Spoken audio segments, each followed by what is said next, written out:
Well, let me tell you something. Yes. China's always talking about how they don't get involved in other people's affairs. That is a thing that China Are you says suddenly all the like a time. southern cowboy all of a I sudden? don't know why. Okay. It's got Alright, the just passion and feeling in it. Yes, exactly. I ain't kneel for no one. I ain't kneeling for no one. But China says Yeah. they never get involved. That's actually their foreign policy, is that Yeah. we don't get involved in other nations' affairs. In fact, this is Yeah. Foreign Ministry spokesman, Zhao Lijian. He used to be there he until used to be got there. projection. Yes. Projection. He got demoted and he has to paint signs. He literally has to paint boundary signs on the ocean. Yes. Anyway, China has been upholding the principle of non-interference in other countries' internal affairs. Wish we had a really here because, in fact, something very horrifying Yes, oh, happened. really?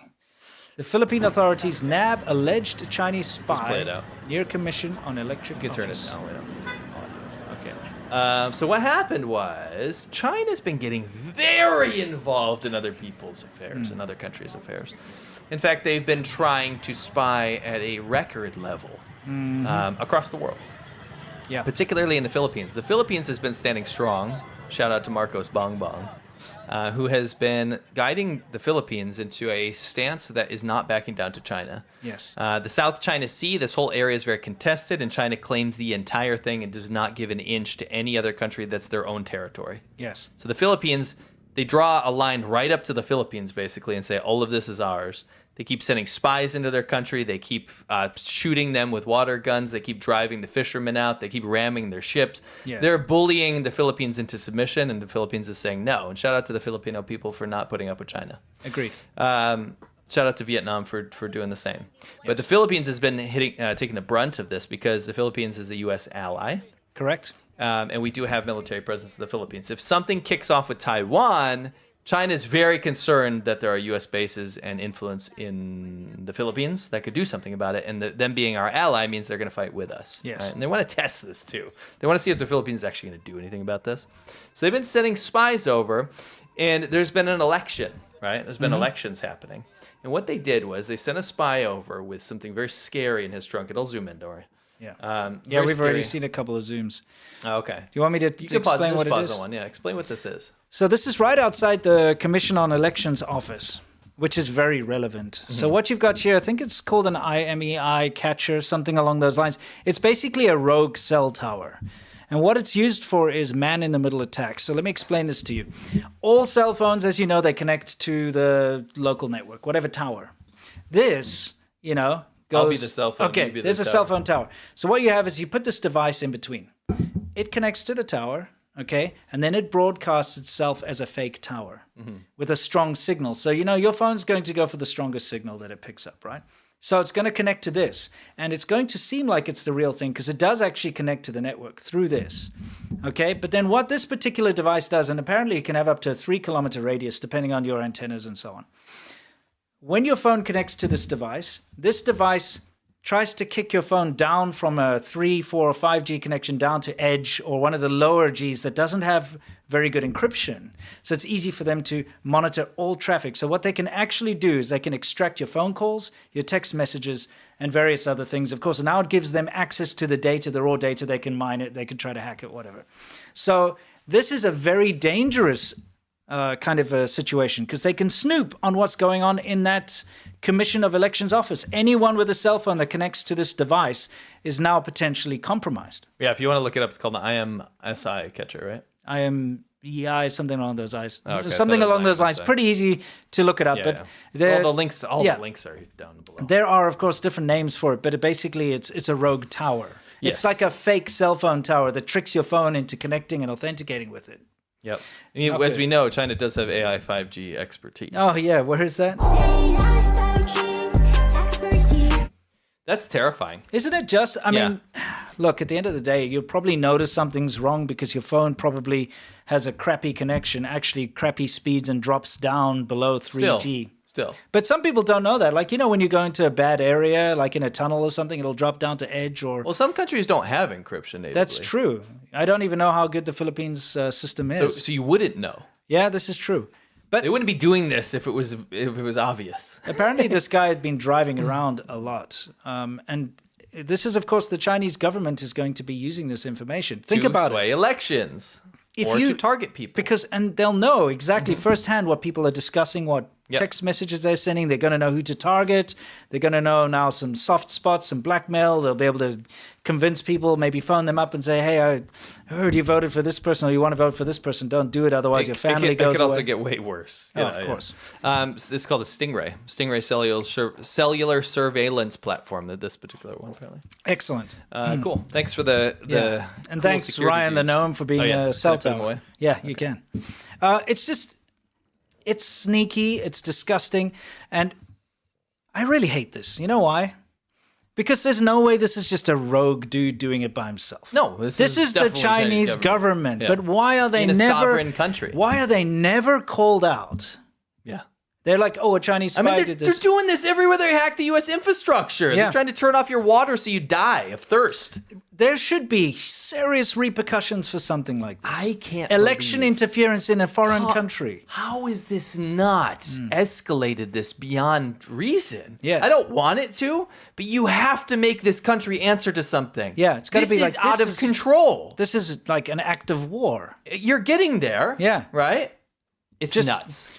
They should be calling in the embassy. They should be disciplining them. There should be some kind of punishment for doing this. But it just gets brushed off. Oh, just another Chinese spy caught spying and doing election interference. Let's move on. You know, it sucks. Anyway, you can see the inverter over there. It's powering it from a car battery or something. You know. Yeah. Anyway, let's finish because we have way too much material. Okay, so. You want to get the idea. You want to cover the rest of the stuff, or we'll just brush through it because all the sources are down below. You guys have homework to open the articles in the description. Yeah, I mean we always put articles down below so that you can follow up. You know, just a reminder. Yes, they don't interfere. Yeah. Really, we need to make that a soundbite. So China's been here. Pause. Yeah. China's been secretly. You know how they won't budge. So it's we won't kneel down. We won't kneel down. We won't call blink. Trump. We won't do anything. Right. We won't be the guys that buckle in this trade war. Well, they secretly actually have been exempting things they need. They've already blinked. They already blinked massively. Yeah. They blinked on a few things. We don't know the entire list, but it's some pharmaceutical goods, some chemicals that they absolutely needed. And most importantly, on the next page, you'll see. Some jet engine stuff, right? Yes, but even more importantly. Microchips. Yes, this.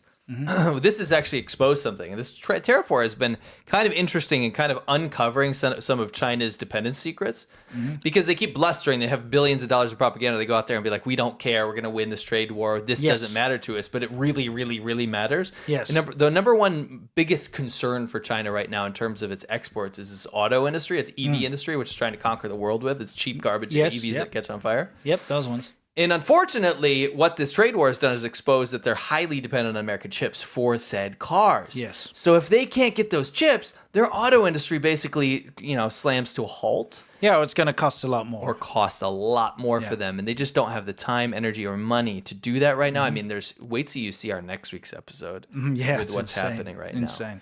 Anyway, long story short, it's been exposing a lot of things like this. So good read. They've very quietly been exempting all these things, which basically is backing down. Yes. Okay. Also, de minimis kicked in. So like today. I think it was today. Or like last night or something. So cheap packages, the reason Temu and Shein, these big companies were able to take over. Were you going to say cheap what? I was going to say countries for some reason. Oh, okay. Countries, companies. Cheap companies... Cheap goods companies like Temu ships to your door at a loss, basically, because they want to conquer the U.S. market. You know that joke? What? You know, like, why is the United Kingdom called a kingdom? Why? Because it's ruled by a king. Why is China called a country? Stop. Temu is they're going to stop selling those goods directly to the customer because they can't. Tariffs are going to hurt them really badly. Mm-hmm. So what's happening here is that the U.S. isn't going to be able to get their schlock, cheap crap that catches on fire from Temu anymore unless it goes through an actual retailer, like a physical retailer in America that's already been set up, who's going to have to pay those tariffs, right? Yeah. Stop laughing at your own jokes. I'm sorry. Moving on. Sometimes you got to do it. I've got to just put it out there, and I understand, having lived in America now for a number of years, the hyper-consumerism is real. People do need to keep buying stuff. It's like if a package doesn't arrive every day or every other day, people feel like incomplete almost. I hate that. It's not necessary, guys. It's not everyone. Of course, no. I'm just saying I've noticed that trend. Sure. Obviously, it's not everyone. it's nice to be able to buy a little gadget and a little thing to kind of scratch that itch, but you have to really think about it. At what cost? All this junk that you're buying is just destroying the earth. And I don't want to sound like an environmentalist, but they're sending these massive ships that burn this crude oil that like really is bad. They're producing this crap slave labor stuff for you in these factories, and it's really making people miserable. You're getting a garbage thing that you forget about in a week. Yeah. What's the point? Maybe just buy nice stuff. Yeah. Pay the extra premium. True. You know? True. I'm personally, you know, maybe it's selfish, but I'm very happy to see Temu go the hell away. Golf clap. Yes. Congratulations. Thank Yes. you. Mm-hmm. Yeah, so that's just what I explained. Yep. For sure. There's a lot of news. There are 3 reports right now. I want you guys to open these. Okay. This is how China is actually crushing dissent around the world, but within the UN and through organizations. So, like, for example, there's puppet organizations that they're going called gongos within the UN to get countries to work on their behalf to stop any bad talk about China in other countries, not just in China. Yeah. All right. Don't. What? Just keep going. Okay, You've we'll got keep some going. Bad Yeah. thoughts. It's that time. It's that time of the That week. time of the week, apparently. Yeah. There have been exploiting Interpol, which has been very interesting. Yeah. I remember you lift my spirit, with you high is all I'm feeling. Remember how we... This is actually going to be a mini documentary. Yes. This is just like they're being attacked by excavators. They'd be like, "No, you come to the fire now!" Right. Singing Bible songs.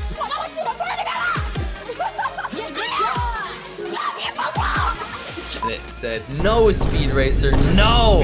And it had pictures of our scooter. Yeah, you're not a peeping Tom who's out in public who should be actually just thrown in jail. We pretend like we had a boombox. You're like, push a rock or something. Like, okay, Harvester of Sorrow. Oh, Lord. Just a little bit earlier on, they're just asking for kisses and stuff. Yeah, now it's just full-on harassment.